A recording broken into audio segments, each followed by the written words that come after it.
A lot of people, since we're all friends here, let's just talk about it.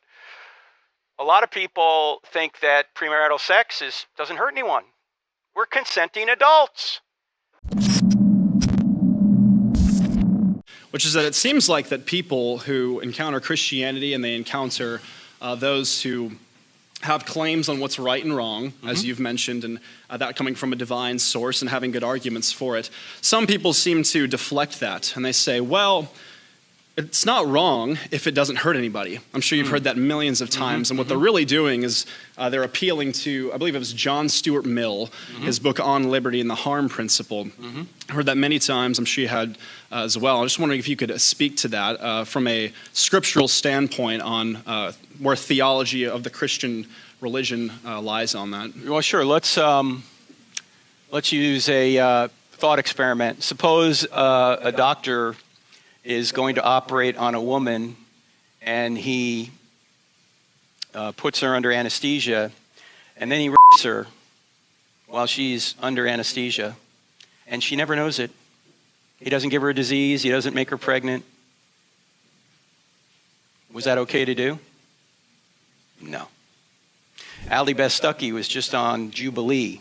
I don't know if you saw that, Jubilee, when you got all these people around you, and this one man was trying to, he's a so-called progressive Christian, was trying to say abortion's okay. And he started out by saying the baby doesn't even feel pain till like 10 weeks or something. And so Ali asked him, so are you saying that we can murder people as long as it's painless? And he got all flustered because his argument was shown to be false by just taking it to the absurd. If you're going to say that since babies don't feel pain, we can murder them, well, why not people outside the womb? So hurt also is kind of a nebulous term. First of all, does hurt just mean physical? How about psychological hurt, spiritual hurt, moral hurt? Also, how do you know whether or not you're going to hurt someone? A lot of times you don't. So you'd have to be omniscient to know whether or not a particular act will hurt someone or not. And then I would also ask the question of that person, why is that the standard? Where did you get that from? Okay? That's a moral standard that you're smuggling into your system. Who said you can do whatever you want as long as you don't hurt someone else? A lot of people, since we're all friends here, let's just talk about it. A lot of people think that premarital sex doesn't hurt anyone. We're consenting adults. Question. Because they say, sex is just physical. If sex is just physical, why is it that if somebody rapes you, it's worse than somebody just physically assaulting you? Because sex is not just physical. It's emotional.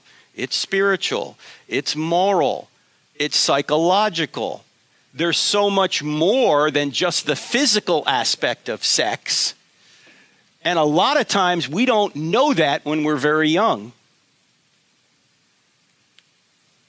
I know that people who are in the OnlyFans industry, in fact, Charlie interviewed a lady who was in OnlyFans, and I've seen other interviews with people in it. They can't, if they're in the pornography world, they can't do it without drugs or alcohol. They have to dull their senses because they know that sex is not just physical. So a lot of times we're just in error when we say, oh, it doesn't hurt anyone. No, it really does. And by the way, God puts these restraints on us, not for his benefit, but for ours. Do you know that God doesn't get anything if you obey him, and he doesn't lose anything if you disobey him? He's an infinite being. You can't help him. You can't hurt him. It's for our benefit that he gives these restraints because we live in a dangerous fallen world, and he gives us those restraints. Right.